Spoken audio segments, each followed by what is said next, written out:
Good morning, students. I hope you all are doing well and taking care of your health. So, in our last class, we started the chapter जेल में मेरे मित्र और हमने page number 16 तक पढ़ाई किया था और हमने जाना था कि जब गिलहरी के बच्चों को माँ गिलहरी लेने शाम तक लेने नहीं आई थी, तब गिलहरी के छोटे छोटे बच्चों को लेकर उनको पालने का लेकर कैसे पाला जाएगा, उनको कैसे बचाया जाएगा, इस बारे में सारे कैदी चिंतित हो उठे थे, है ना। तो उसके बाद आज हम पढ़ते हैं। दूसरे ने सुझाव दिया कि इन्हें बोतल से दूध पिलाया जाए, पर कैसे? जेल में बोतल कहाँ? फिर वे इतने छोटे थे कि बोतल से तो दूध पी ना सकते थे। उनका पालन पोषण करना कठिन समस्या बन गई थी। तो देखो, किसी दूसरे कैदी ने सुझाव दिया कि उन्हें बोतल से दूध पिलाया जाए, पर जेल में तो बोतल नहीं मिलेगा ना, जेल में बोतल कहाँ से मिलेगा दूध पिलाने वाला। तो फिर भी बोतल मिलने पर भी वो गिलहरी के बच्चे इतने छोटे थे कि वो बोतल से दूध नहीं पी सकते थे, ठीक है। तो उनका पालन पोषण कैसे होगा, ये एक बड़ा संकट बन गया था उनके लिए, चिंता का विषय था। सब सोच में पड़े थे कि मेरी दृष्टि पेन में स्याही भरने वाली नली पर पड़ी। मैंने नली को उठाया और सबको दिखाते हुए कहा, इसे बनाते हैं बोतल। देखो, जब सब सोच में पड़े थे, सब सोच रहे थे कि क्या करें, तभी जवाहरलाल नेहरू की दृष्टि पड़ी स्याही भरने वाली नली पर। स्याही भरने के लिए मतलब पेन में स्याही भरने के लिए एक नली जैसी कोई चीज होती है, जिसे मतलब जिसमें वो दूध भरकर बच्चों को पिलाएंगे। वो नली जैसी चीज होती है ना, जैसे बच्चों को दवाई पिलाने वाली एक नली आती है, जिसके अंदर पहले दवाई को भर लेते हैं, फिर उसका टैप दबाने से धीरे धीरे बूंद बूंद दवाई निकलती है। तो वैसी ही एक नली है जो स्याही भरते हैं, ठीक है, उससे। और तभी जवाहरलाल नेहरू के दिमाग में आया कि इसी नली से वो दूध पिला सकते हैं बच्चों को, गिलहरी के बच्चों को। तब वो उस नली को उठा लाए और कहे कि इसे बनाते हैं बोतल। फिर शुरू हुआ नली से दूध पिलाने का प्रयास। उसके बाद सभी मिलकर उस नली से दूध पिलाने का प्रयास शुरू किए, ठीक है। पर नली से दूध की बूंद कभी बच्चे की नाक पर गिरती और कभी जमीन पर, ठीक है। तो उस नली से दूध पिलाते समय दूध इधर उधर गिर जाता, क्योंकि वो बच्चे छोटे थे तो वो खुद मुंह लगाकर दूध नहीं पी सकते थे, ठीक है। और नली से दूध पिलाने समय कभी बच्चे इधर उधर गिर जाता दूध, ठीक है, बच्चों के मुंह में नहीं जाता। फिर देखो क्या हुआ, कभी बच्चे मुंह ही न खोल पाते और कभी हम नली को स्थिर न रख पाते। सब चिंतित थे कि जल्दी से दूध न पिलाया गया तो ये बेचारे मर जाएंगे। देखो, तो बच्चे वो इतने छोटे थे कि वो मुंह भी नहीं खोल पाते थे दूध पीने के लिए, ठीक है। और कभी तो कैदी दूध पिलाते समय बोतल को स्थिर मतलब स्टेबल नहीं रख पाते थे, हिल जाता था बोतल तो इधर उधर दूध गिर जाता था, ठीक है। और गिलहरी के बच्चों के मुंह में नहीं जा पाता था। तो इसलिए सब लोग चिंता में पड़ गए कि अगर जल्दी से दूध नहीं पिलाया गया तो ये बच्चे बेचारे मर जाएंगे, ठीक है। फिर क्या हुआ, देखो, जेलर राम प्रसाद जी भी ये सब देख रहे थे। उनके मन में कोई विचार कौधा और वे भागते हुए वहां से चले गए। क्षण भर में हाथ में रुई लिए आए, नली में दूध डाला, उस पर रुई लपेटी। रुई दूध से गीली हो गई और गिलहरी का नन्हा बच्चा रुई चूसने लगा। चूस कर बच्चे ने नली का पूरा दूध पी लिया। इस तरह बाकी दोनों बच्चों को भी दूध पिलाया गया, ठीक है। देखो क्या हुआ, जेलर राम प्रसाद जी वहीं खड़े थे, वो देख रहे थे सब कुछ, ठीक है। फिर उनके दिमाग में कोई आइडिया आया जैसे, ठीक है, वो दौड़ के गए। फिर क्षण भर में, कुछ ही समय में वो अपने हाथ में क्या लेकर आए, रुई। रुई लेकर आए, ठीक है, कॉटन। तो उसको लेकर आकर वो उन्होंने नली में, मतलब वो बोतल वाली जो नली होती है ना, स्याही वाली, तो उसमें लपेट दिया। इंक भरने वाली जो स्याही की नली थी जिसे वो दूध पिला रहे थे, उसमें उस रुई को लपेट दिया।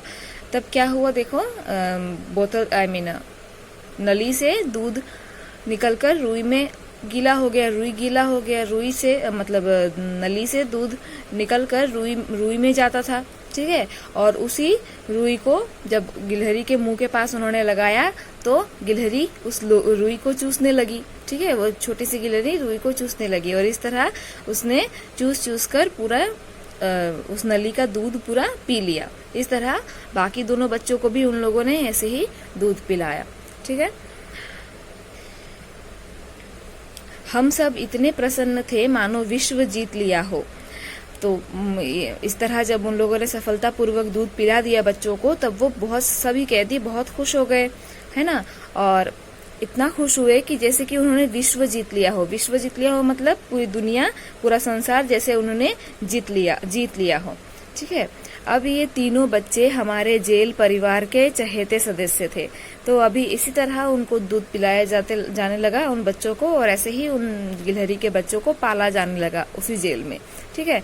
तो अभी अब वो सारे वो तीनों गिलहरी के बच्चे उन सभी कैदियों के जैसे कि परिवार का सदस्य बन गए, ठीक है। चहेते मतलब प्रिय, फेवरेट, ठीक है। उस पूरे परिवार का, मतलब जेल में जितने कैदी थे उनका एक जो पूरा परिवार था, उस परिवार का जैसे कि वो सब लोग सबसे प्रिय, वो गिलहरी के बच्चे सबसे प्रिय सदस्य बन गए, ठीक है। फिर देखो, अल्मोड़ा की जेल को छोड़कर जितनी जेलों में मैं गया वे सब कबूतरों से भरी रहती थी। जेलों में हजारों कबूतर रहते थे और शाम को आकाश उनसे ढक सा जाता था। देखो, अल्मोड़ा की जेल को छोड़कर, ठीक है, जब नेहरू जी अल्मोड़ा के जेल में गए थे, उस अल्मोड़ा के जेल को छोड़कर बाकी जितने भी जेल में जवाहरलाल नेहरू रहे थे, वो सभी जेल कबूतरों से भरी रहती थी, ठीक है। सब में कबूतर भरे रहते थे और हजारों कबूतर रहते थे। और शाम को आकाश में जब कबूतर उड़ते थे तो जैसे कि पूरा आकाश उन कबूतरों से ढक जाता था, ठीक है। कहीं कहीं मैना भी रहती थी, ठीक है। कहीं कहीं किसी जेल में मैना, तोता मैना, मैना पाखी, मैना रहते थे। देहरादून जेल की मेरी कोठरी में मैना के एक जोड़े ने अपना घोंसला बना रखा था। मैं उन दोनों को खिलाया पिलाया करता था, ठीक है। तो जब देहरादून के जेल में जब जवाहरलाल नेहरू रहते थे, तब उनके ही कोठरी में, उनके जेल की उन कोठरी में मैना के एक जोड़े ने, दो मैना चिड़िया ने, मैना के एक जोड़ा ने घोंसला बना रखा था, ठीक है। एक घोंसला बना रखा था जिसमें 2 मैना रहते थे, एक जोड़ा मैना चिड़िया रहते थे। तो जवाहरलाल नेहरू उन दोनों को उन दोनों को खिलाया पिलाया करते थे, ठीक है। वे इतने पालतू हो गए थे कि यदि सुबह या शाम उन्हें खाना मिलने में जरा सी देर हो जाती तो वे चुपचाप मेरे पास बैठ जाते और जोर से चिल्लाकर अपना भोजन मांगने लगते थे। तो देखो, डेली जब नेहरू जी उनको खाना खिलाते थे, उन दोनों मैना चिड़िया को खाना खिलाते थे, तब उनको इस बात की आदत लग चुकी थी। वो पालतू हो गए थे। पालतू हो जाना मतलब हम अगर किसी जानवर को डेली खाना खिलाएंगे, उसका देखभाल करेंगे, तो वो हमारे घर में ही रहने लगेगा, है ना, वो हमारा पालतू हो जाएगा, है ना। उसी तरह वो मैना नेहरू जी के पालतू हो गए थे, ठीक है। मतलब जैसे कि नेहरू जी उनको पालने लगे हैं, तो उनकी आदत लग चुकी थी उन मैना को। तो वो अगर वो कभी सुबह शाम नेहरू जी उनको खाना खिलाते थे, और अगर कभी अगर खाना खिलाने में कभी थोड़ा देर हो जाए, तो वो मैना चिड़िया क्या करती थी, आकर नेहरू जी के पास बैठ जाती थी और चिल्लाने लगती थी, चिल्ला कर खाना मांगने लगती थी। मतलब जैसे कि वो खाना मांगने के लिए चिल्लाने लगती थी, ठीक है। उनकी क्रियाएं और चिल्लाहट सुनकर बड़ा आनंद आता। तो उनकी ये सब एक्टिविटीज़ और उनका चिल्लाना सुनकर नेहरू जी को बड़ा अच्छा लगता, ठीक है, उन्हें खुशी मिलती। देहरादून में सैकड़ों प्रकार की चिड़िया थी, ठीक है, देहरादून की जेल में बहुत सारे प्रकार की चिड़िया भी थी। वे गाती, चहचहाती, मधुर ध्वनि करती थी, ठीक है। वो चिड़िया की चहचहाट तो अच्छी लगती है ना, चिड़िया का गाना चहचहाना अच्छा लगता है सबको सुनने में। मधुर ध्वनि, उनकी आवाज़ बहुत मीठी होती है, तो मधुर ध्वनि मतलब मीठी आवाज़, इसे सुनने में बहुत अच्छा लगता है, ठीक है। तो इनमें सर्वश्रेष्ठ कोयल की पुकार रहती थी। हम सबको पता है कि चिड़िया की जो आवाज़ होती है उन सब में कोयल की आवाज़ सबसे ज़्यादा मधुर मानी जाती है। सर्वश्रेष्ठ मतलब सबसे ज़्यादा अच्छी, ठीक है, सबसे ज़्यादा अच्छी, उत्तम, ठीक है। सबसे अच्छी क्या लगती थी? कोयल की पुकार, कोयल की जो कुहू आवाज़ है वो सबसे ज़्यादा अच्छी लगती थी। उसकी कुहू कुहू से सुनकर हम इतने आनंदित हो उठते और भूल जाते कि जेल में हैं। तो देखो कोयल की उस कुहू कुहू आवाज़ को, कोयल की जो मीठी आवाज़ है उसे सुनकर सब कैदी इतने खुश हो जाते जैसे कि वो भूल ही जाते कि वो जेल में हैं, ठीक है। वो बहुत आनंद देता उनको। बरेली जेल में बंदरों का एक दल बसा हुआ था और उनकी किस्में देखने योग्य थी। तो देखो अब बात कर रहे हैं नेहरू जी बरेली जेल के बारे में। जब वो बरेली के जेल में थे तब बरेली के जेल में क्या होता था कि कौन से जानवर थे? बंदर। बंदर बहुत सारे एक दल बसा हुआ था, एक बंदरों का एक दल बसा हुआ था और उनकी किस्में देखने योग्य थी। किस्में मतलब उनकी क्रियाएं, उनकी एक्टिविटीज़ देखने योग्य थी, मतलब देखने लायक थी, बहुत लुभावनी होती थी। एक घटना ने मुझ पर बड़ा प्रभाव डाला।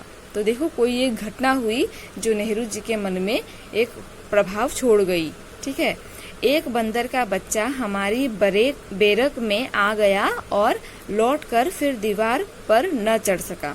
देखो एक दिन क्या हुआ, एक छोटा सा बच्चा, मतलब बंदर का एक छोटा सा बच्चा उनकी एरिया में आ गया, मतलब जेल की दीवार के पार, जेल की दीवार के अंदर आ गया, ठीक है, उनके जेल के एरिया में आ गया। तो फिर वापस वो उस मतलब वो दीवार पर नहीं चढ़ सका क्योंकि वो छोटा बच्चा था, इसीलिए वो दीवार के ऊपर वापस से नहीं चढ़ सकता था, ठीक है। वार्डनों और कैदियों ने उसे पकड़ लिया और एक रस्सी से बांध दिया। फिर क्या हुआ देखो, जब वो नहीं भाग सका बच्चा बंदर का, तब वार्डन जो थे जेल के और बाकी कैदियों ने मिलकर क्या किया, उस बंदर को पकड़ लिया और एक रस्सी से बांध दिया, ठीक है। ऊंची दीवार के ऊपर से उस बच्चे के माँ बाप ने ये देखा, उनका क्रोध बढ़ने लगा। फिर ऊंची दीवार के ऊपर से किसने देखा ये सब? उनकी माँ, उस बंदर के माँ बाप ने, ठीक है। तो बड़े बंदरों ने ये सब देखा कि उनके बच्चों को बांध दिया गया है, ठीक है। एकाएक उनमें से एक बहुत बड़ा और मोटा बंदर खी करता नीचे कूदा। तो फिर देखते ही देखते उनमें से एक बड़ा सा बंदर उस दीवार के नीचे कूद गया, ठीक है, उस बंदर को बचाने के लिए, छोटे से बंदर को बचाने के लिए। तो वो खी करता, मतलब बंदर की जो आवाज़ होती है ना, वैसे खी आवाज़ निकालता हुआ वो नीचे कूद गया। उसने भीड़ पर सीधा आक्रमण किया। देखो बहुत सारे लोग थे ना वहाँ पे, कैदी भी थे, वार्डन्स भी थे और बाकी जो जेल में रहते हैं लोग वो सब थे, और मतलब जेलर वगैरह सब थे। लेकिन उस बड़े बंदर ने किसी से वो भय नहीं आया उसको, मतलब किसी से उसको डर नहीं था। वो सीधा आक्रमण, उस बड़े से बंदर ने सीधा आक्रमण किया उस भीड़ की तरफ, ठीक है। आक्रमण तो पता है ना, हमला करना किसी पर। तो उस बंदर ने हमला किया और अंदर आ गया। ये बहुत ही बहादुरी का काम था क्योंकि वार्डन और कैदी हाथों में बड़े बड़े डंडे घुमा रहे थे। तो देखो उस बंदर की हिम्मत देखो, क्योंकि वहाँ पे जो वार्डन और कैदी थे उनके हाथ में बड़े बड़े डंडे भी थे, ठीक है, वो बड़े बड़े डंडे भी घुमा रहे थे। उसको देखते हुए भी वो बड़ा सा बंदर अंदर आया। साहस की विजय हुई, मतलब वो बंदर के अंदर जो साहस थी, उस साहस की विजय हुई, बंदर जीत गया। मनुष्य की भीड़ डरी और अपने डंडे छोड़ भाग खड़ी हुई। तो इंसानों की जो भीड़ मतलब वार्डन और कैदी जो थे वो डर गए और अपने डंडे को छोड़कर भाग गए। ठीक है। बड़ा बंदर बच्चे को छुड़ाकर शान के साथ ले गया।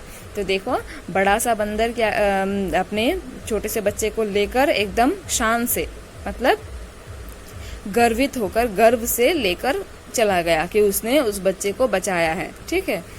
फिर मेरी कोठरी में और उनके आसपास 3-4 सांप भी पाए गए। देखो अब मेरी जवाहरलाल नेहरू जिस कोठरी में रहते थे उसके आसपास 3-4 सांप भी पाए गए थे।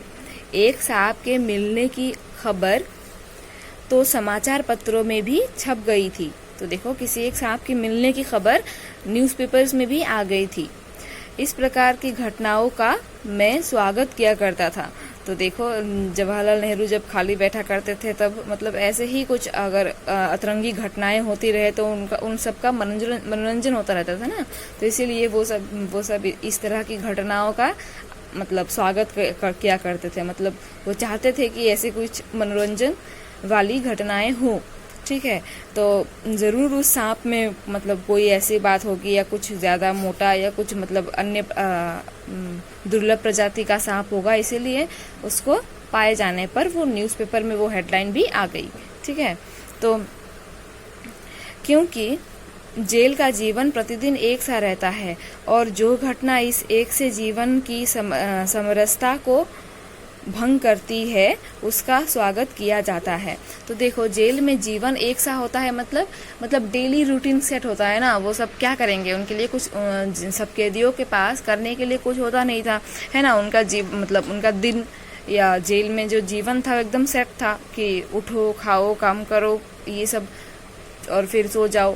उनके पास तो ना कोई मनोरंजन के लिए कुछ था, ना टीवी, ना मोबाइल, ना लोग परिवारजन। तो फिर वो क्या करेंगे, एक ही जगह पे एक ही कोठरी में पड़े रहना है या ज़्यादा से ज़्यादा उस एरिया में मतलब जेल के अंदर वाले एरिया में घूमना है।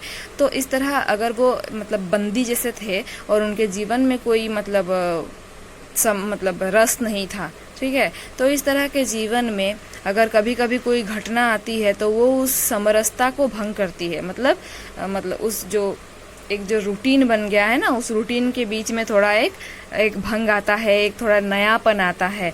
तो इसीलिए वो सब जो घटनाएं घटती हैं वो इन सब घटनाओं को स्वागत करते थे वो कैदी। ठीक है। जवाहरलाल नेहरू तथा अन्य कैदी इन सब घटनाओं का स्वागत किया करते थे। ठीक है। मैं सांपों का स्वागत नहीं करता किंतु उनसे डरता भी नहीं हूँ। देखो क्या कहते हैं कि वो सांपों का स्वागत नहीं करते, मतलब वो नहीं चाहते कि सांप वहाँ पे आए या कुछ हानि करे, लेकिन वो सांपों से डरते भी नहीं हैं।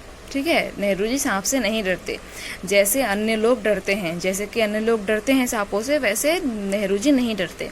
यद्यपि मैं उससे काटे जाने से डरता हूँ और सांप को देखता हूँ तो उससे अपनी रक्षा भी करता हूँ, लेकिन मेरे हृदय में किसी प्रकार की घबराहट या भय पैदा नहीं होती। तो देखो क्या कहते हैं नेहरू जी कि जैसे अन्य लोग डरते हैं वैसे वे नहीं डरते सांपों से। हाँ, लेकिन वो मतलब सांप उनको काट देगा इससे वो डरते हैं और इसीलिए सांपों से बचने, अगर जब वो सांप दिख जाता है तब सांपों से बचने की कोशिश भी वे करते हैं, लेकिन उनके हृदय में कोई ऐसी घबराहट, सांप को देखने से कोई घबराहट नहीं होती, वो घबराते नहीं हैं सांप को देखकर। ओके। जीवों और कीड़ों मकोड़ों से मेरी भेंट जितनी जेल के अंदर हुई उतनी जेल के बाहर नहीं हुई। तो देखो ऐसा उन्होंने क्यों कहा कि जितने जेल के अंदर जितने कीड़े मकोड़े उन्होंने देखे बाहर उन्होंने नहीं देखे, क्योंकि जेल का वातावरण और छोटा होता है। तो ऐसा तो ज़रूरी है कि मतलब ज़रूर ही उन्होंने बाहर ज़्यादा कीड़े मकोड़े देखे होंगे और अंदर कम देखे होंगे, क्योंकि अंदर तो एक सीमित एरिया है ना, और बाहर तो उनकी ज़िंदगी में कितने जगह पे वो गए होंगे और कितने कीड़े मकोड़ों को देखा होगा।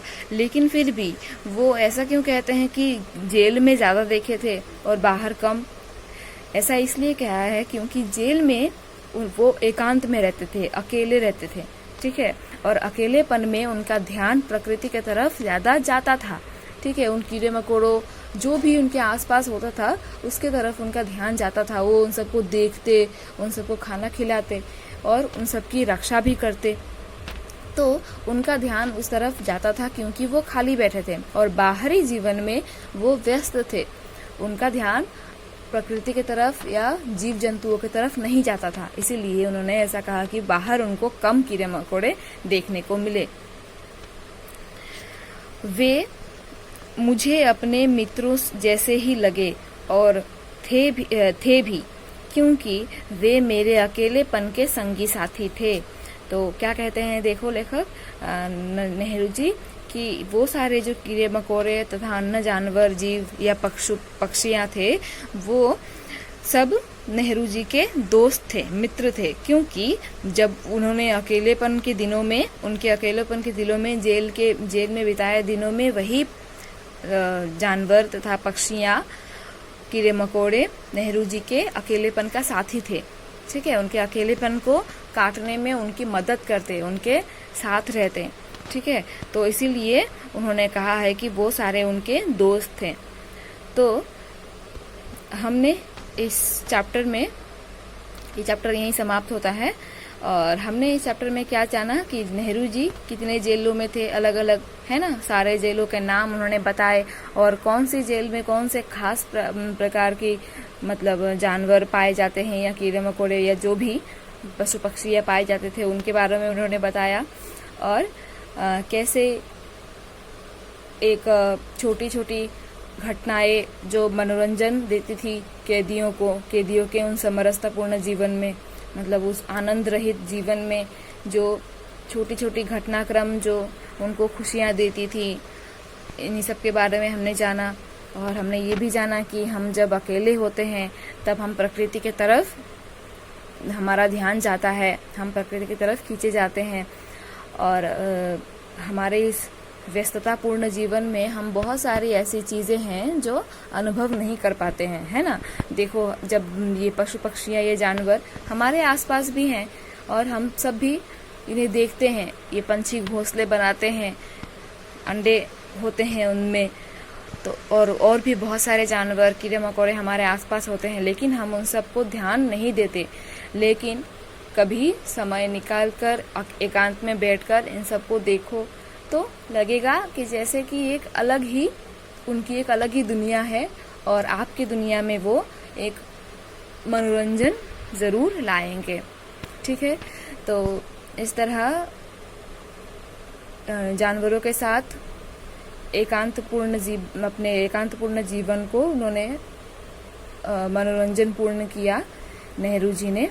और इन्हीं सब बारे में इस चैप्टर में उन्होंने बताया है। और ये बस एक देखो यहाँ पे लिखा है पंडित जवाहरलाल नेहरू की आत्मकथा से, तो ये उनकी ऑटोबायोग्राफी का बस एक हिस्सा है, उनकी आत्मकथा का एक हिस्सा है जिसमें उन्होंने बताया है कि जेलों में कितने सारे उनके मित्र थे और कैसे उन मित्रों ने उनके अकेलेपन में बिताए दिनों को मनोरंजन पूर्ण किया और उनका साथ निभाया, उनके साथ रहे। ठीक है, तो I hope you have understood the chapter. और अगर कुछ समझ में नहीं आया हो, कोई लाइन, कोई वर्ड, तो you can contact me. So the class is over here. Thank you.